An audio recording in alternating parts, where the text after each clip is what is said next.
Est-ce que tout le monde est bien installé? Est-ce que quelqu'un a un petit plaid? Ça va, c'est vrai. Trouvez une position confortable, bébé dans le ventre ou bébé sur le ventre, ou bébé à côté de son ventre.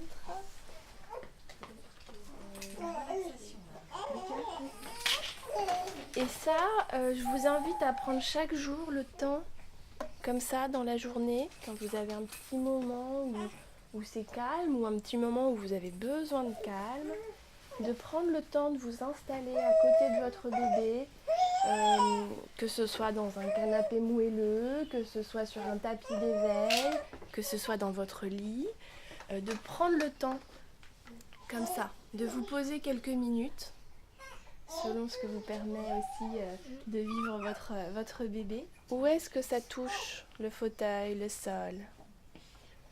Les pieds sont bien ancrés dans le sol. Vous vous concentrez sur les mouvements de votre respiration à l'inspire et à l'expire. Vous êtes bien? Vous êtes prêts? Je vous emmène découvrir A3 Zen.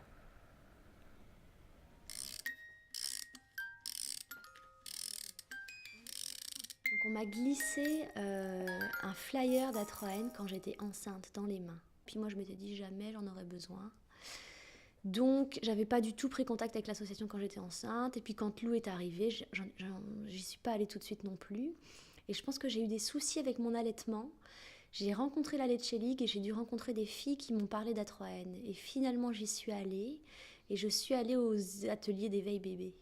Et là j'ai commencé à rencontrer du monde et à me faire des copines que je n'avais pas. J'avais personne moi sur Issy-les-Moulineaux quand je suis arrivée.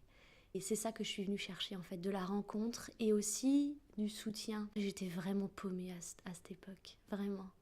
Et ce soutien-là, c'était super pour moi. J'ai été arrêtée assez tôt et je me suis retrouvée un peu toute seule. Et c'était un peu difficile. Et voilà, donc c'est vrai qu'A3Zen, ça m'a permis d'avoir déjà plein d'ateliers intéressants, des conférences, et puis le Café Zen, qui a un moment quand même très sympa. Future maman, des conseils, des gâteaux. Je suis fière de toi. Quand vous pouvez la garder assise sur vous. Et ça, tu le veux? Mais pour l'instant, tant qu'elle ne se met pas assise toute seule, on recommande de ne pas poser le bébé assis. En fait, ça mobilise tous les abdominaux. Ah, d'accord. Et ça l'empêche un peu de bouger autrement. Tu l'aimes Donc, bien. sur vous, c'est super. D'accord. Sur le tapis, on la pose. Moi, je puisse pas l'acheter soit directement sur au magasin. Sur le dos. Sur internet. En première intention. C'est elle qui va se retourner, ça va sur un côté, sur l'autre côté. Peut-être aller sur l'avant. Ça lui marque, d'accord. Et puis peu à peu, elles sont assises toutes seules. Évitez d'asseoir vos bébés directement et de les caler avec des coussins dans un canapé. Parce que pour eux, ça n'a pas de sens et ils ne savent pas quoi faire avec cette position. Ils sont bloqués en fait. N'hésitez pas à venir aux ateliers d'éveil parce que justement, vous verrez tout ça. Je te prends en photo pour papa. Ils vous expliquent combien pour faire un très très grand tapis avec des explications. Son père s'inquiète. C'est vrai? Ouais. Ah, son père est très inquiet. Très inquiet. Elle l'a fait tourner comme ça. Envie de photo pour papa. Je t'ai pris en photo, regarde. Futur papa pour 2017. C'est un peu la découverte, c'est le premier, donc c'est un peu les questionnements, on ne sait pas trop. Besoin de dormir. Ah ouais. Temps pour le couple pour sortir, faire son expérience. On a besoin de faire son expérience.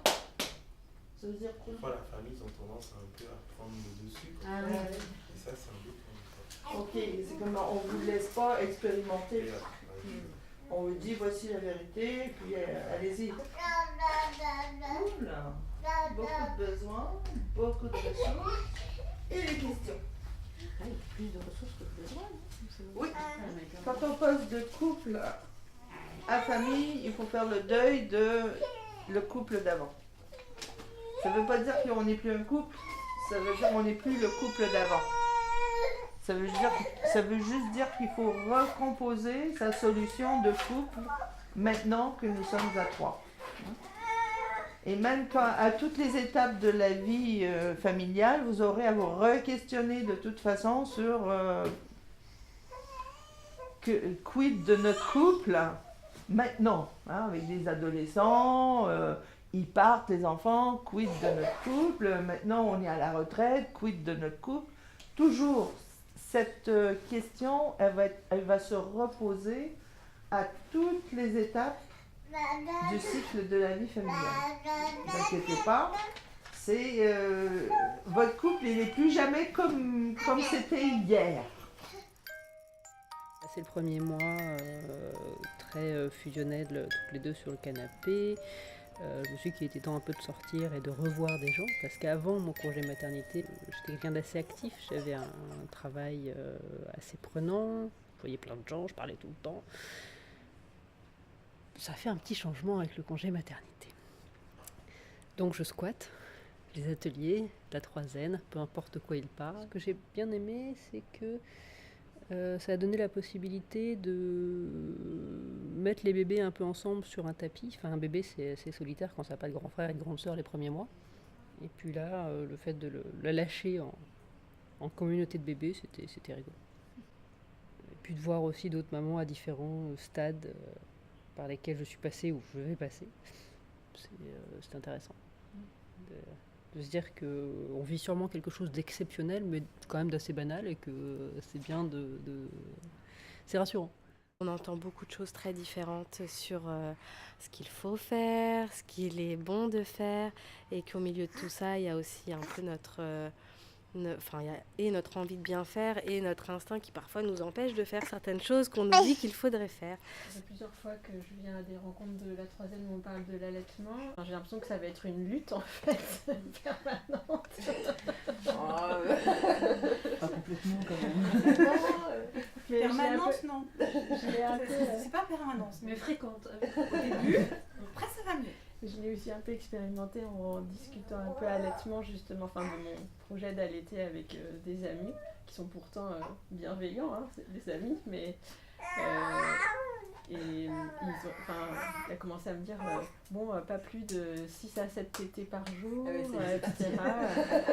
Et alors là, j'ai bien vu que c'était un terrain un peu miné, et j'ai vite changé de sujet, parce que voilà, mais... Bonne réaction. Vous êtes prête là. On est dans un pays où il y a pas mal de messages sur le fait qu'allaiter c'est important, c'est bon pour la santé, c'est un choix qui est favorable à différents points de vue. Ça c'est le discours, et puis après il y a la mise en pratique. Le temps de formation qui est consacré à l'allaitement est très court. Les médecins, ils ont 1 heure sur leurs 8 années ou 10 années de médecine, pédiatrie, etc. Donc on ne peut pas leur en vouloir, c'est juste qu'ils ne savent pas. Là où moi je leur en veux un peu, c'est qu'ils ne savent pas, mais ils disent quand même. Bon. On a un peu la prétention ici de vous dire qu'on a des informations qui sont exactes. Sachez que le diplôme de consultante en lactation, on le repasse tous les 5 ans. Parce que les informations, les connaissances évoluent très rapidement. La préparation à l'allaitement, c'est réfléchir à comment faire pour que ce processus naturel et physiologique ne soit pas entravé. Voilà. Ce que j'aime bien chez la 3N, c'est que c'est le seul endroit où j'arrive à me forcer à boire de la tisane d'allaitement et pas du café. Je me souviens, j'étais curieux de savoir si les autres parents avaient les mêmes appréhensions, les mêmes craintes, les mêmes questions sur moi, sur devenir papa, devenir parent. Ouais, c'est surtout une curiosité par rapport aux autres couples et l'opportunité de rencontrer justement de nouveaux futurs parents et d'apprendre de leur expérience en fait. On a un bébé, il y a beaucoup de « Oh mais il faut faire comme ça, il faut faire comme ci, oh mais ne faites pas ça, vous êtes fous ». Alors que chez A3N, non. « Oh, vous faites ça? Ah, c'est bien. Et ça, c'est génial. » Pour résumer en un mot, A3N, c'est... 2 mots.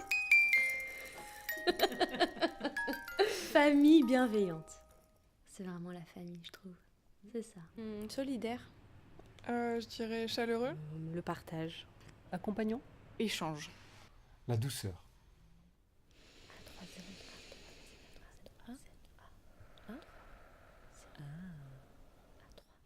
A3, Z.